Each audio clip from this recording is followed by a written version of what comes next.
Revolution Hour in the wee hours of the morning on April 15th. Tax Day in the United States. Bum, bum, bum.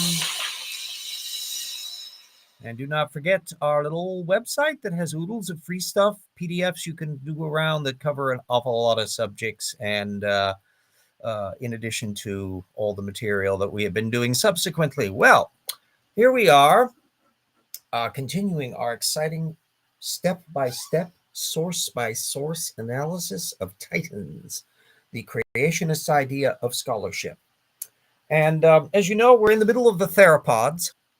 And they've been smattering out technical literature, not necessarily fairly representing it, other times okay, fairly representing.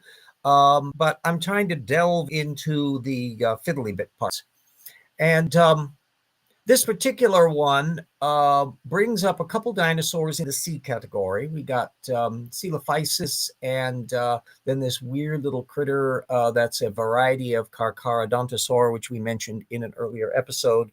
Sarfati and Tay are kind of vague about what kind it is, which gives a sense about how difficult it is for them to be able to hair split to some of the overlapping families that you can find in dinosaur systematics. At any rate, this first source is to an old 2009 paper by Reinhardt on Coelophysis and the Whittaker Quarry. Unfortunately, it's open access, so I'll be putting a link into that little puppy.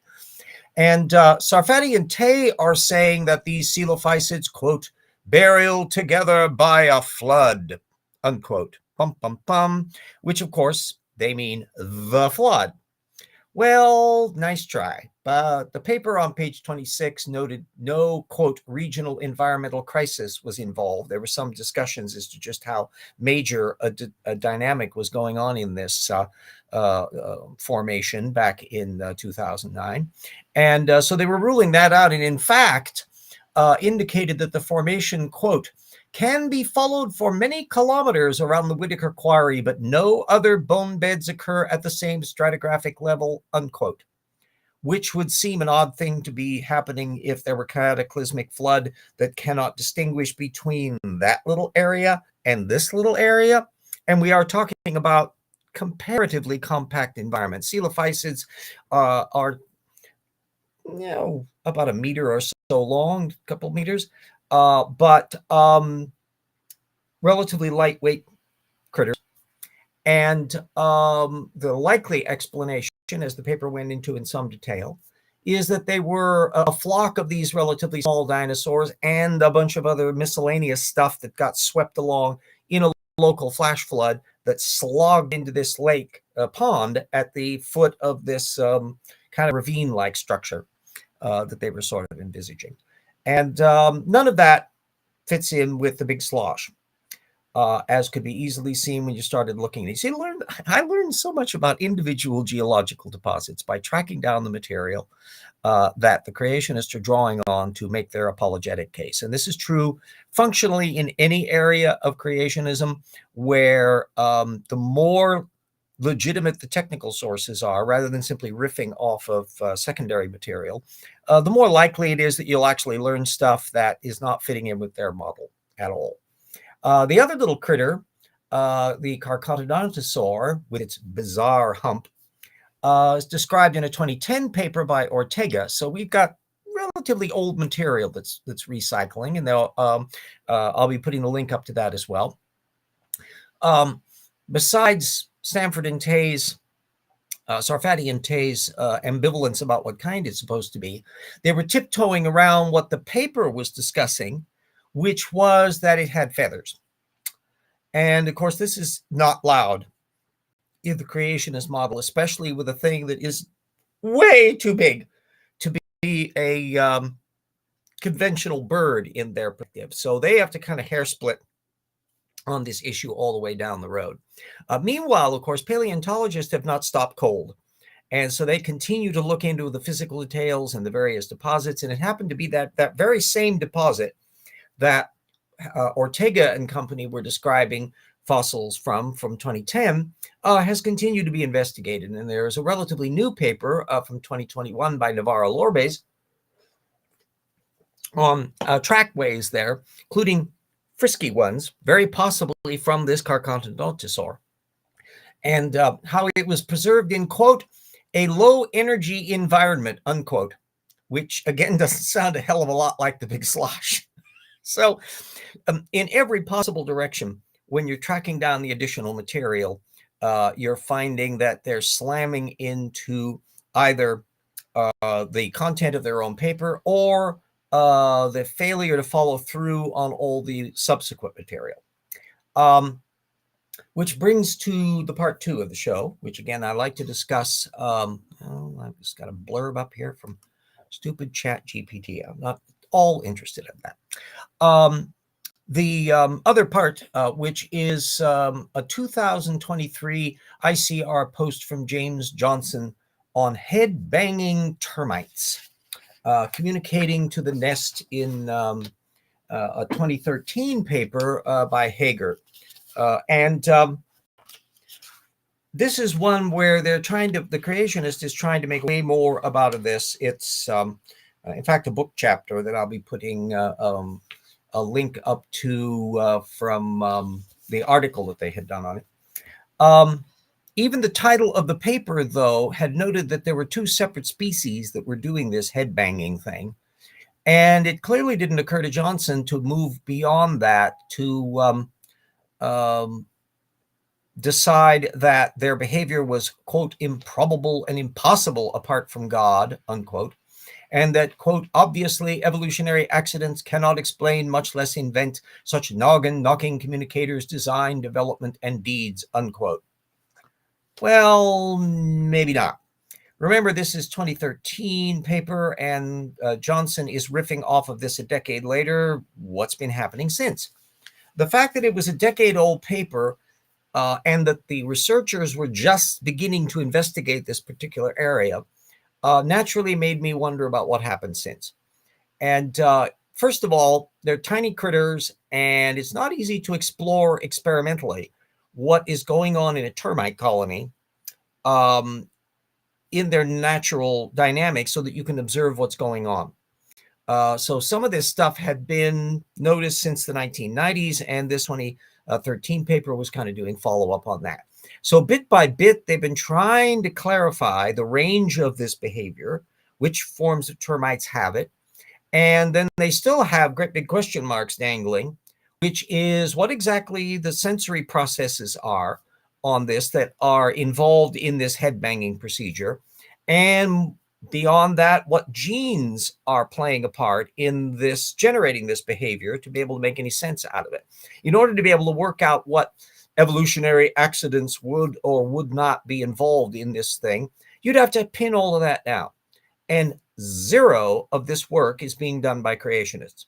So to catch things up, there's a further paper by that same bunch from 2014.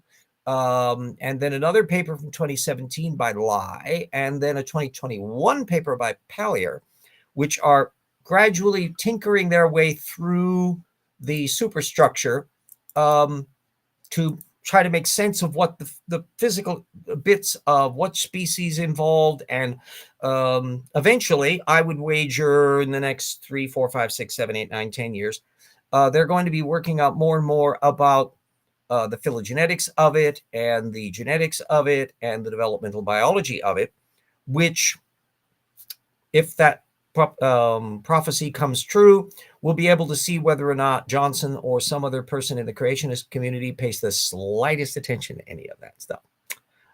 Don't hold your breath on that. On our, let me jump in as well, since we are past with our opening blips here, and I don't see anybody in the live stream yet. Let me go ahead and call attention to our patrons, without which it would be much tougher to be able to do the things that I'm doing here. So thank you very much for our colleagues and researchers and assistant researchers and friend levels and all the various legacy patrons of the years that have put in what they could when they could. We are entirely mindful of how important it is that wonderful it is that you consider this work important enough to be able to say something on that. May I also point out that Unlike some of the more monetized channels, you don't have any commercials. So I always find it just staggeringly ironic when I'm looking at posts by my co-author Jackson, when on his wonderful videos, much more sophisticated work than I'm doing in terms of the visuals and editing and all of that. This is all just basically me blathering live in the wee hours of the morning. And Apologia and Aaron Raw and Gutsick Gibbon and so many different ones down the road, where suddenly you get the little ad popping in, often from groups that are diametrically opposed to the philosophy that is being presented on the show. So I've seen commercials for Epoch Times. I've seen commercials for Hello Vesta. I've seen commercials for Donald Trump and PragerU type material and William Lane Craig. That's always an ironic one to see it showing up on Apologia video. You don't get any of that here because I'm below the radar in terms of monetization. And so you just get pure unadulterated program. And of course, anybody can comment on as they will. Another feature that I make a point of for those who want to comment on the video, the only ones that I've ever deleted are absolute. Hello, Lisa, lurking in the corner as well with Vesta. The only thing that I'm fussy about is if some just troll is just trying to stir up a apologetic argument, but knows nothing at all about it, and you can't get them to engage on specifics on the like, those I may actually delete. But everybody else, yeah, that's another matter. And of course, I'm always making a point of always putting direct links to open access material that relate to the topics that I'm discussing so that you don't ever have to take my word for it. And that if you decide to look into these things and download these things for your own study and get some extra mileage out of it, then I feel my job is nicely done. It also supplies an awful lot of sidebar material that there's an awful lot of this relates to systematics. So not a small chunk of the content of the weekly shows will be ending up in material relating to the Ark encounter. April 15th should be a holiday in the USA as Trump's criminal trial starts today. Yes, indeed. I'm looking forward to see, because unlike the civil trials, since I put up my material and my advert for and the Patreon material, we can veer off into the land of politics for a while. Trump's civil trials do not require him to be there personally, although he occasionally showed up to bluster and bluff when he would leave the courtroom and prattle on. But criminal trials are quite a different kettle of fish, and therefore he has to be there for this. The whole rigmarole is going to be involved in that.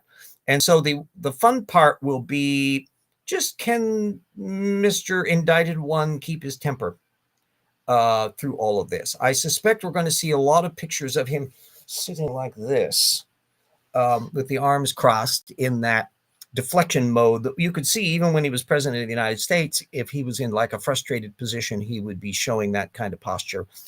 He's painfully easy to read in so many different contexts.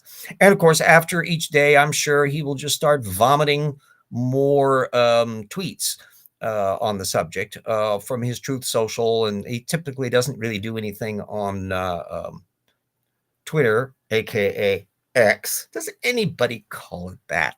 It's always amusing to see. It's posted on X. Normal people are still calling it bloody Twitter, and I'm calling it Twitter, and they can deal with. I'll continue to do so, just in the same way that I will continue to say the Tesla truck is butt ugly. Anyhow, yeah, this is going to be a very interesting thing to see. Some legal analysts, well, I would agree with you as to why people with a functioning brainstem would have a difficulty explaining why anyone would be voting for Trump. However, remember the topics that I've been studying for all of these decades, which is the creation of subculture. And when you understand how that subculture operates and what's going on in their Tortugan brains as to dogmas and defensive dogma and addiction to secondary sources and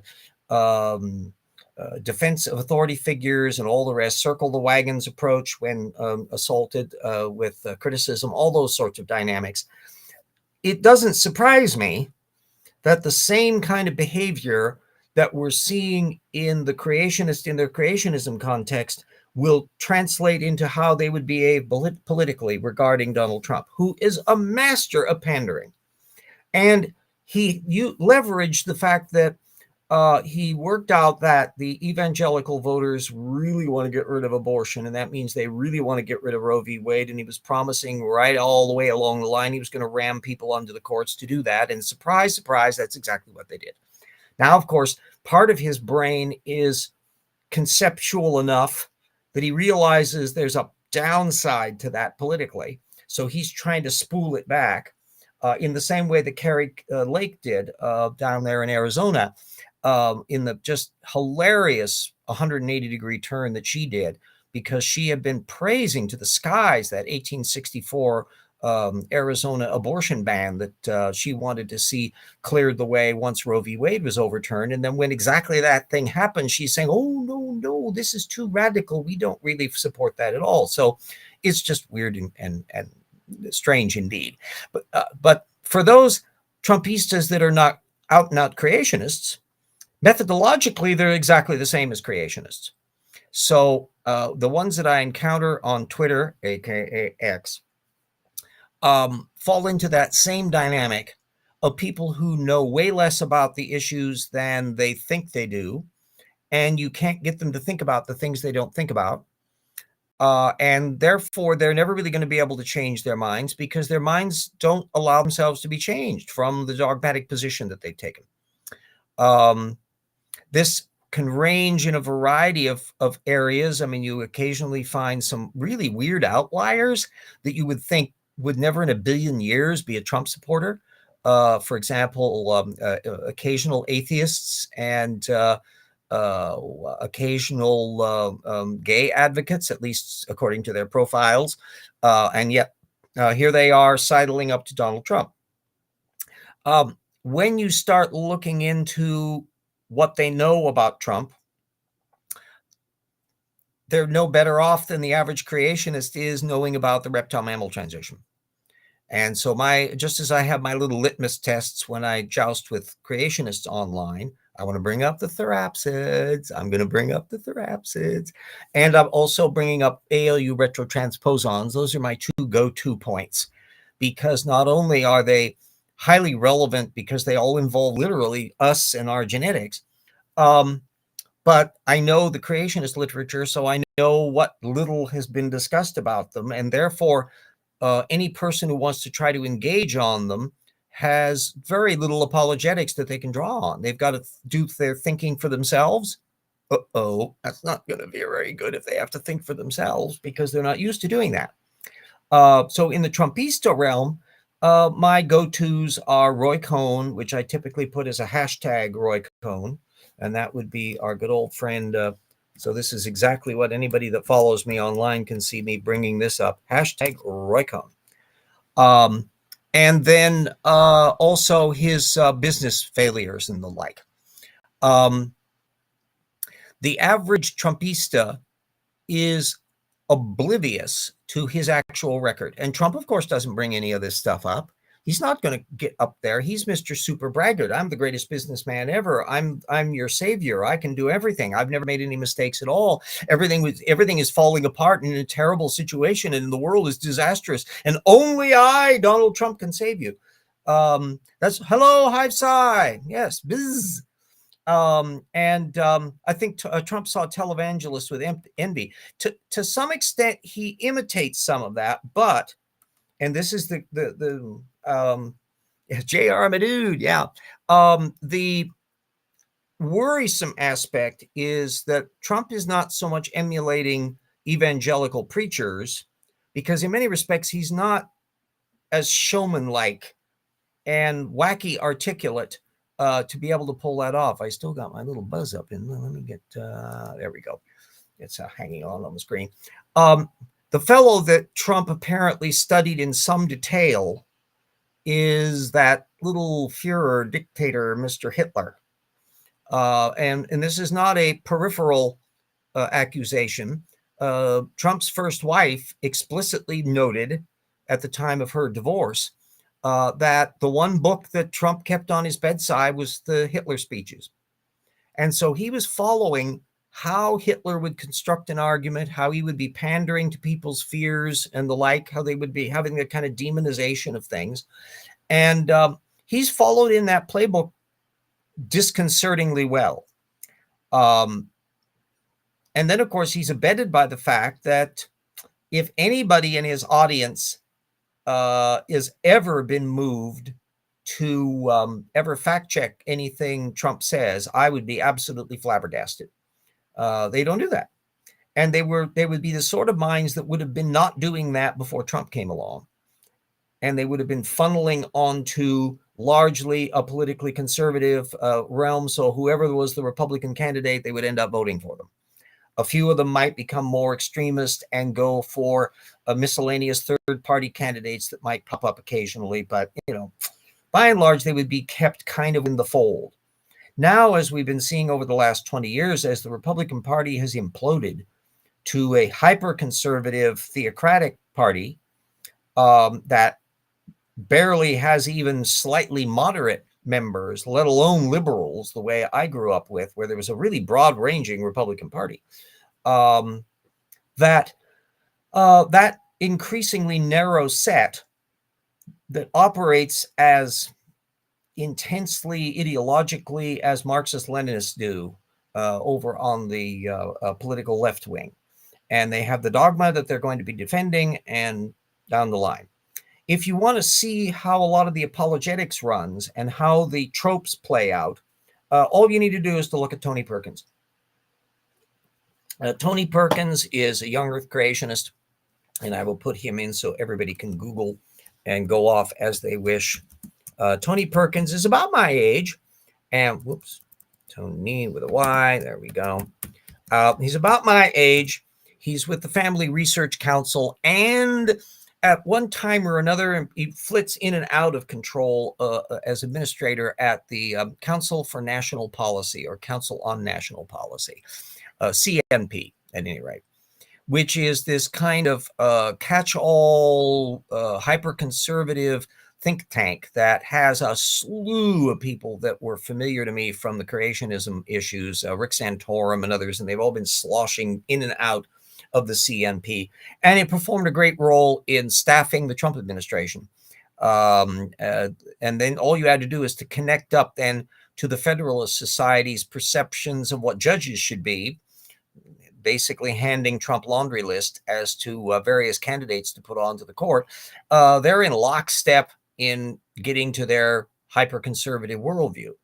And so all you have to do is to look at the desires that they have to maintain what they believe to be the traditional values, which means their narrow version of things, even though it's not really even a lot of what would be conventional conservatism of 50, 60, 70, 80, 100 years ago in the Republican Party.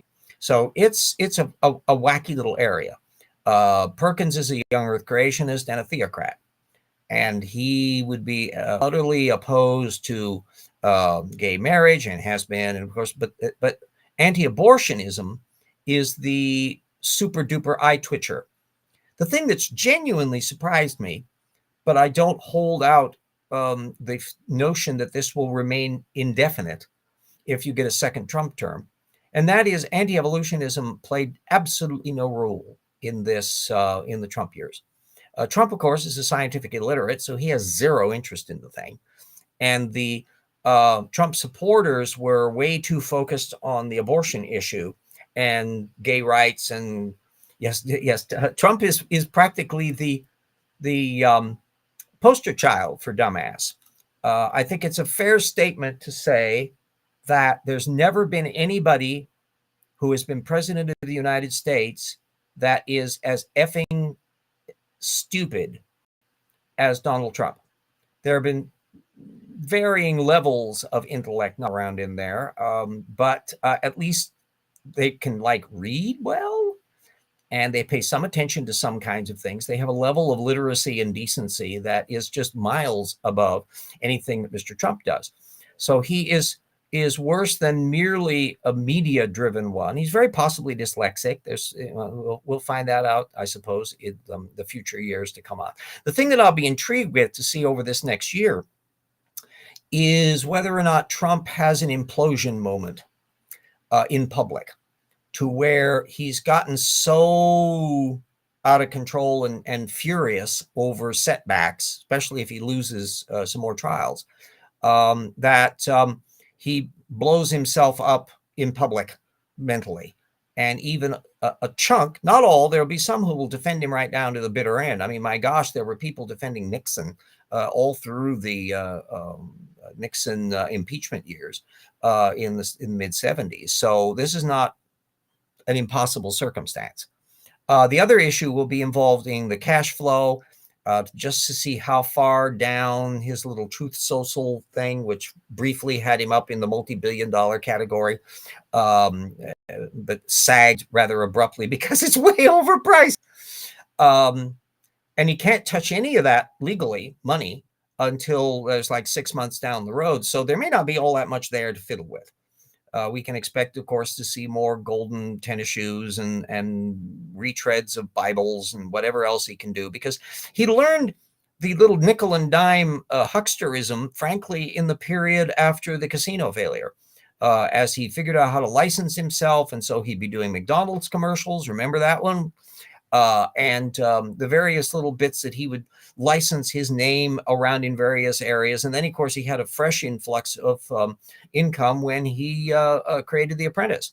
And that put him into the public eye and gave him a little bit more steady flow of money during that period. But I don't think anyone should ever underestimate Trump's talent at landing on his feet cat-like. On the other hand, the fact that he's been so good, or his lawyers have been so good at punting his problems down the road, because very few people are as litigious as Mr. Trump is just as a person, let alone somebody who was president of the United States. But that meant that all of these nasty things that have happened are all being pushed to the point where they're all hitting the fan at once. Yes, yeah, that's and we have a good chance of seeing that. And remember that the nasty backside of this is that the more these things happen that don't look good from Mr. Trump's point of view and his bottom line, the more increasing the stimulus is for him to become more extremist and to get more virulent and to try. Remember, there was a long parade of evasive maneuvers that led to January 6th. He didn't just immediately gather together a bunch of people to storm the Capitol. It's that there were a whole series of little legal problems and people telling him no, and courts saying no, and recounts saying no, and all of that started to constrain his options, to the point then that he plays this more extremist card, abetted by Justice Thomas's wife and these various other people, Michael Flynn and all the rest in that network, Navarro and Roger Stone, the screwball Mr. Peanut guy. There's just a broad, Steve Bannon, the bloated anarchist, that's still running on TV shows. That Trump is increasingly surrounded by, though, a far more sycophantic network of enablers than he was when he became president in 2017.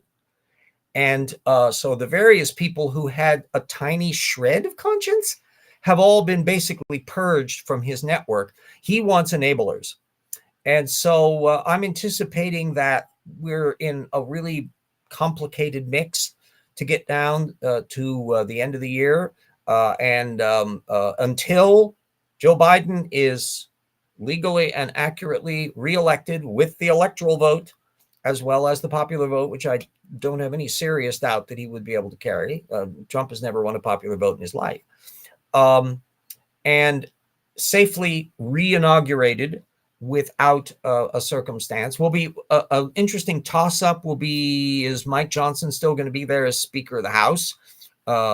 during that phase, or will it be some other context? And so everything is all flux.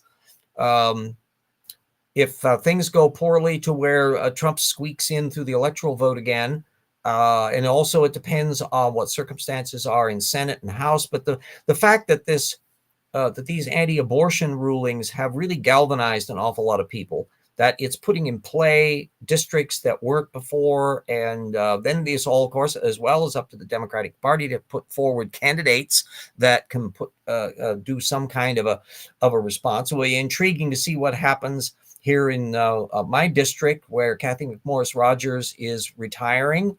I never voted for her, and I thought she was a evasive enabler of Mr. Trump all during his years, but apparently she decided she didn't want to be in there, not because she didn't get endorsed by Trump. So the fact that she's decided to bow out of this case is another matter. Several of the non-Trumpista Republicans have retired, some early, so that's whittled down Johnson's majority down to like only one vote. So everything is flux, and it's a long way to January 2025, kids. So until all the dust has settled, I am just saying, for heaven's sakes, if you are a person that loves the Republic and thinks that Trump is a terrible idea, make sure you are registered and make sure you are engaged. And for that matter, don't just think in terms of Donald Trump at the top of the ticket. Pay close attention to anybody running for anything. Yes, build a wall along the borders to keep the idiocy isolated. Yes, that's very, very possible indeed. But there are extremist types of the Marjorie Taylor Greene stripe who run for things. One of the guys that was running for governor of Washington State and lost, fortunately, very grandly, is a Trumpista-style politician. There are people trying to get into school boards. They're trying to get into judgeships. They're trying to get into secretaries of state so that they can decide how the electoral vote system is handled in their state. There's just all the way up and down. And so you had jolly well better have a clear sense about where a candidate is coming from. They may not go out of their way to tell you. An awful lot of these, particularly in our state, judgeships are nonpartisan, and a lot of the miscellaneous things are run in a nonpartisan way, which means you got to do your homework. And so if there is a progressive group, for example, in your state that often put out voter pamphlets to give measurements about things, you can get a measurement that way. You can also check to see who endorses people. And so if you're getting a candidate who is just being praised to the yin yang by theocratic creationist nutballs, that's telling you what sort of person they are, independent of what you would see on the little flyer that they would put out, which will have a cute little picture of them and their family and saying they're for progress and goodness and mom's apple pie and all the rest. They're not necessarily being a diddly squat. These days, it's the default mode is if you are running as an endorsed Republican, it's probably you're a Trumpista. And so you'd have to look to see whether or not they might not be a Trumpista, and you'd have to know more about their record. But don't let any positions at any level go unchecked. Don't sit out elections. Don't sit out the primaries. You've got to put your 2 cents worth in and make sure everybody that you know is doing that. Because if there's ever a point where voter turnout and voter participation and voter knowledge is absolutely essential to maintaining the republic, well, this is it, kids. Don't expect somebody else to come along. Yeah, think of your vote as a ride in public transit. It may not get you to the exact location you want, but it may get you close. And I'm old enough to remember a lot, not only during my own lifetime. I was starting to get a sense about what things were doing in the Eisenhower years on. And I'm also a historian by training. That's a BA in history. So because of some of my historical writing and others, I'm not unfamiliar with the ups and downs of the American Republic, certainly from the Andrew Jackson period on, and of course the Civil War era and all of that, and the ups and downs with the Democratic Party and the Republican Party and the progressive movement of the turn of the 20th century and blah, blah, blah, fill in the blanks.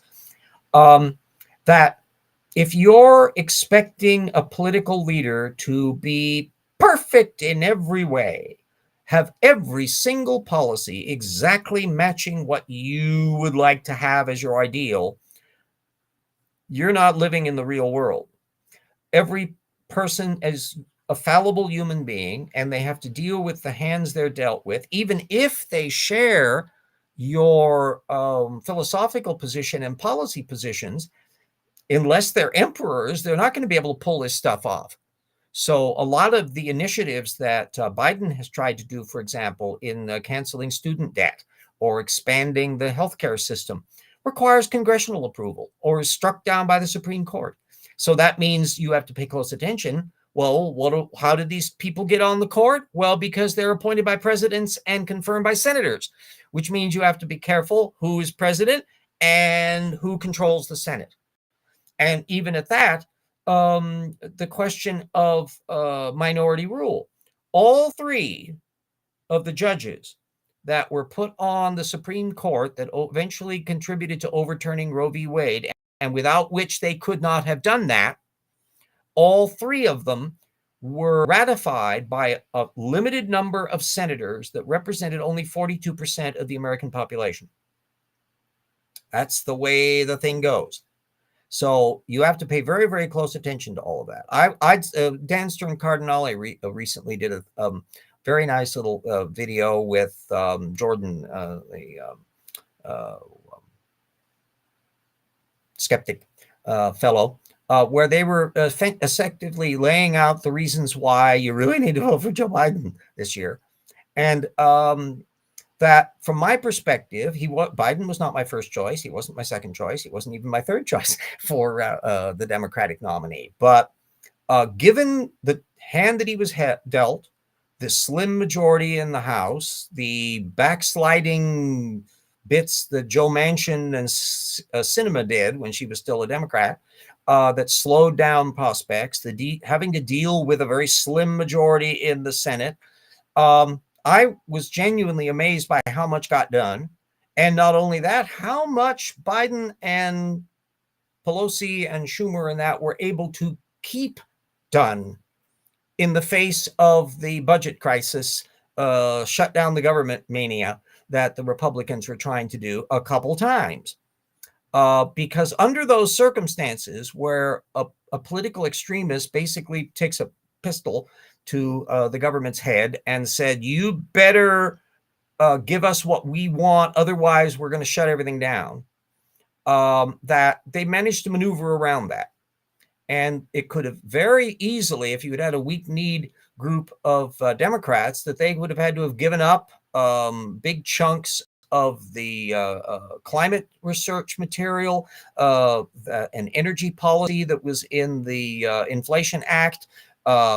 They were trying to gut the increased enforcement at the IRS to replenish the various people in there, because rich people don't want to worry about taxes, and it's a lot easier for them to do that if they've underfunded the IRS. So a whole slew of things that could have gotten gutted weren't, and that matters. Plus the fact that Biden is objectively a decent person. He has empathy.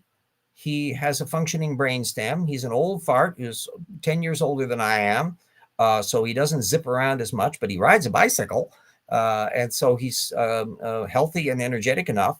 But he's not a pathological liar, as Trump is. He's not a malignant narcissist, the way Trump is. He's not a vindictive bully, the way Trump is. And he's not an effing moron, as his Secretary of State once called Trump. So it strikes me, this is like you just tick off the boxes and you go, yeah, okay, yeah, this is not a difficulty here. And so we're in perilous times, and interesting things are going to happen. And I hope that we still have a functioning republic as of January 2025. So how about them?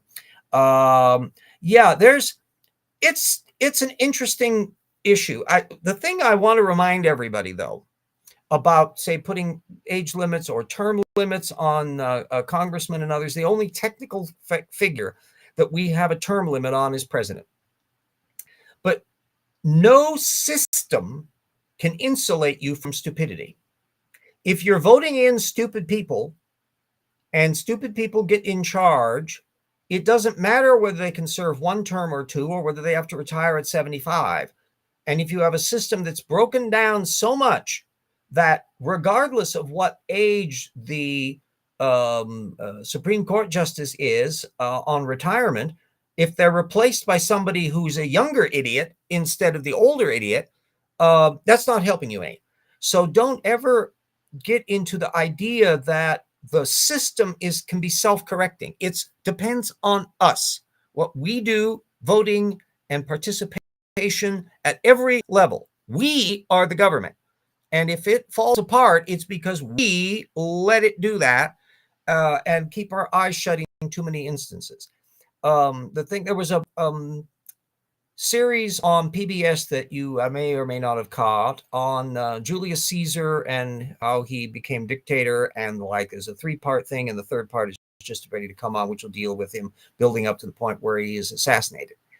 And very insightful show. However, I would add the caveat to it that certainly while Caesar is manipulating and thwarting a lot of issues and manipulating how the tribune things operated and what you could do as consul and all the rest, and often using political violence to intimidate people, that the things that were going wrong that allowed him to get away with those sorts of things didn't appear under Caesar.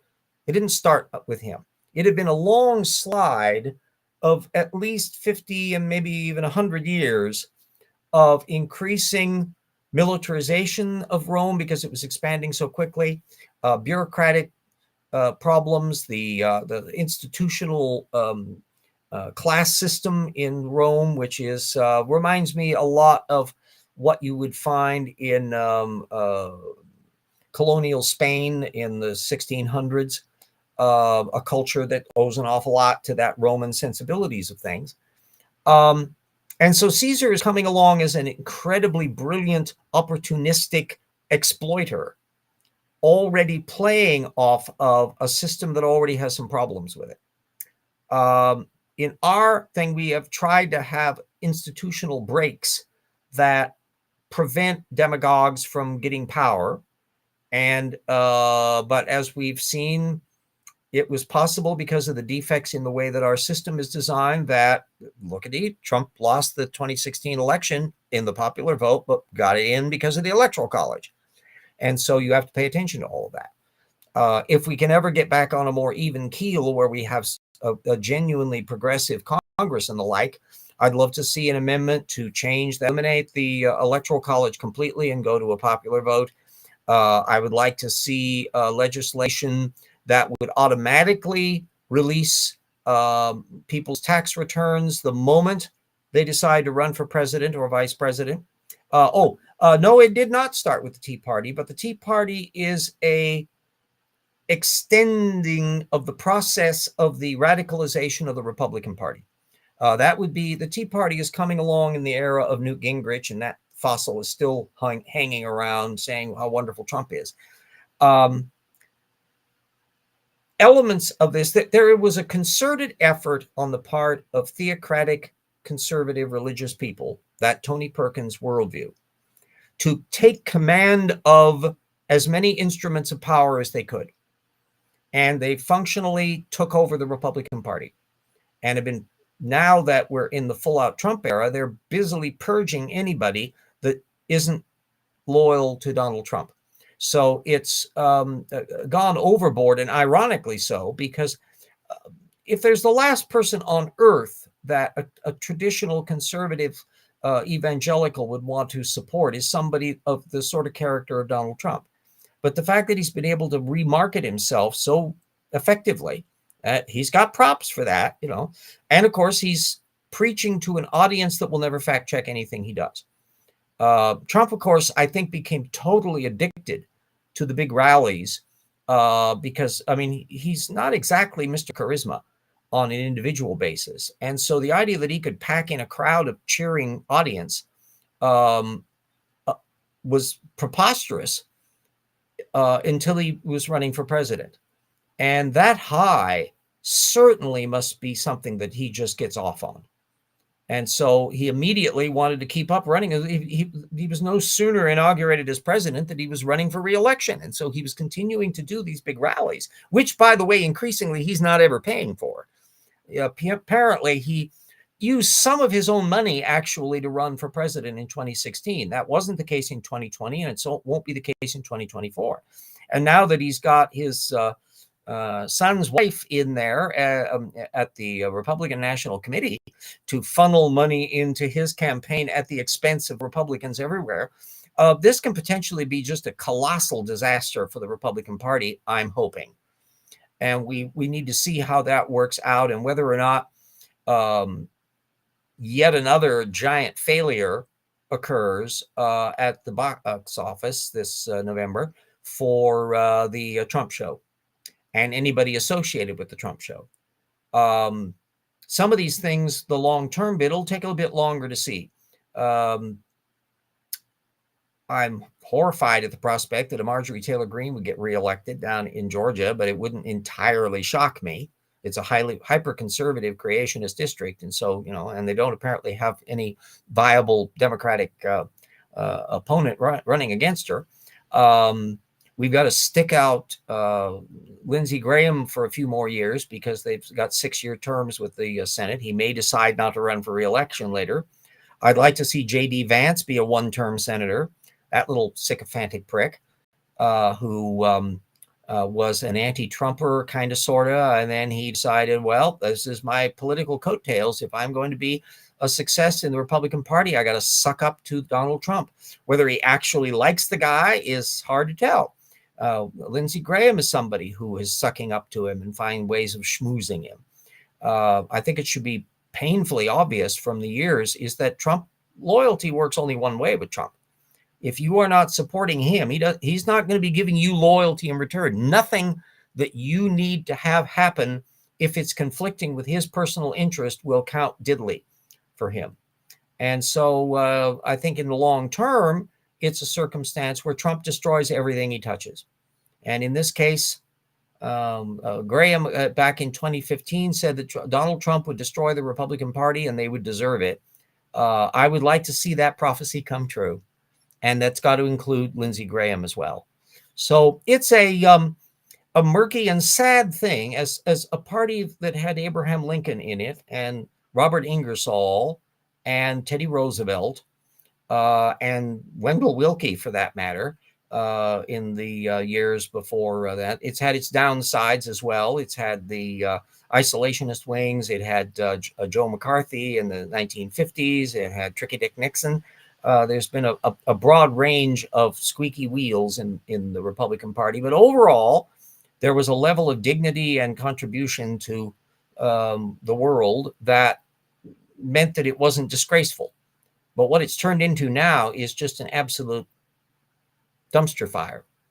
And as someone old enough to remember Republicans when they weren't in dumpster fire mode, it's a sad, sad thing.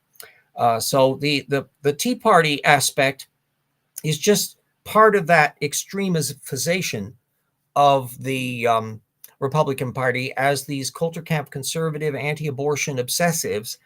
Jay Sekulow didn't surprise me at all when Sekulow became one of Trump's lawyers. I mean, that's the worldview that Trump is appealing to by that extremist rhetoric.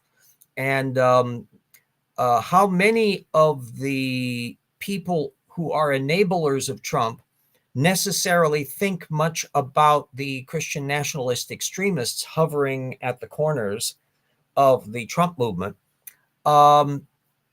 is just a reminder of what Tortugan minds do. They don't think about things they don't want to think about. I think the Supreme Court justices that overturned Roe v. Wade didn't have a clue as to what the consequences of this were going to be. So the idea that this would open up a floodgate, it should have been obvious that there were extremists out there that were just chomping at the bit to exploit overturning of Roe to do exactly what we're seeing them do.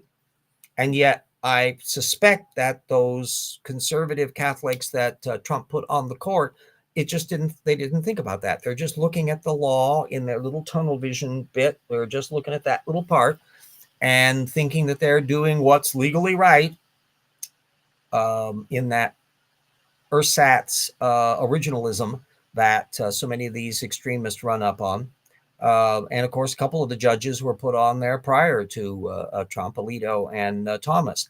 So it's a long game that the extremists have been playing. And so long as we let them get away with it in a variety of levels, they're going to continue to get away with it. Make absolutely no mistake about it. So anyway, that I think is an adequate amount of rant for a show. We're a little past 50 minutes, but I can't disconnect my perception of the current politics from my view of all the other subject matter. And the fact that there is a disconcerting connection between the worldview that brings us a Ken Ham or a Kent Hovind and the worldview that brings us the average Trump voter is something I can't pretend I'm not seeing. And if Kent Hovind had been born as rich as Donald Trump is, it's entirely possible he might have ended up as president of the United States once. And if Donald Trump had been born as peripherally poor as Kent Hovind was, it's entirely possible that he would be running a dinosaur theme park in Alabama as part of the framework. Hard to tell. But they're temperamentally very, very similar. So I think I did back in 2017, and you can catch it on the channel way back then. Shortly after Trump became president, I said that Donald Trump is the Kent Hovind of American politics, or Kent Hovind is the Donald Trump of creationism. It goes both ways. And I wasn't being flippant. I mean it methodologically. Temperamentally, they're both malignant narcissists. They're both bullies. They're both ignorant. And they have their little coterie of supporters.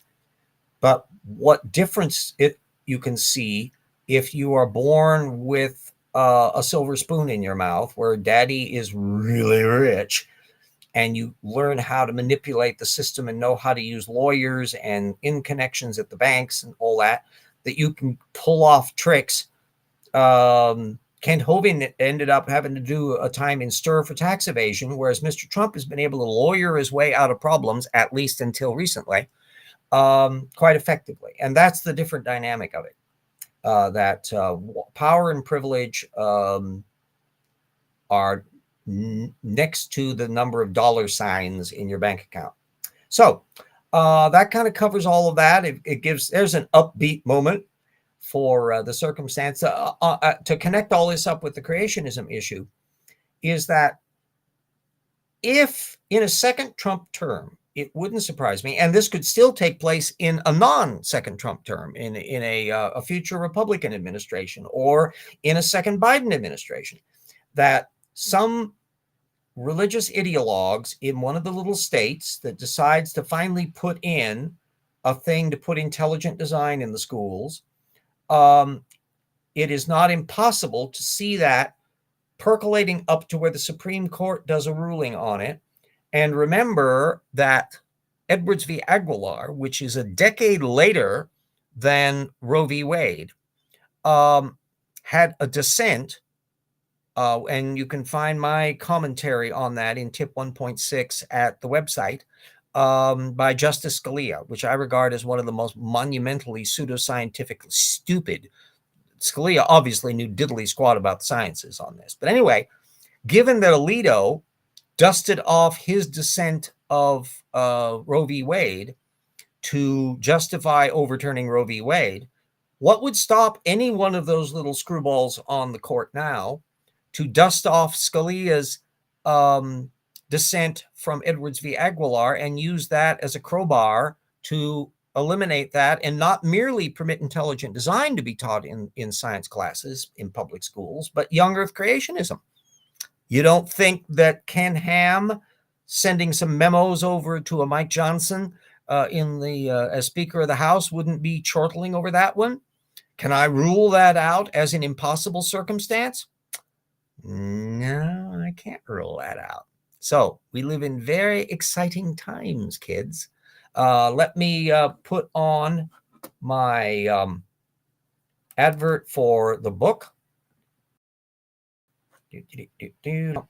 I'm waiting for my little thing to start out. Okay. Whoops. There we go. And let me get there and put this up. I recognize how bloody loud this is. If you don't have Rocks for There, Evolution Slam Dunk, Paralogs of Fog, even on the fiction front. Remember, I put links into all of them in addition to the Patreon account in every single episode. I'm very proud of the Rocks Were There, and Volume 2, which I'm working on as we speak, is going to be just chock-a-block with neat new stuff. In the 4 years since we did the first book, boy, the science has not stopped, and we are continuing. And The Creation is Stupid has not stopped, and we are going to be covering all of that directly. So let us put that on and be back in just a minute after the commercial.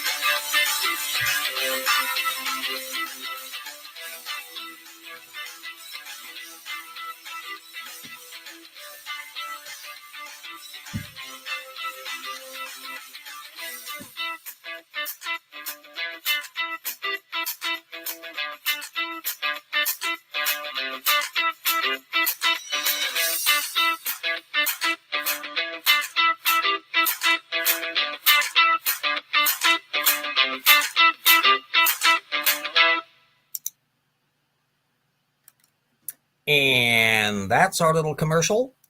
And everybody stay safe.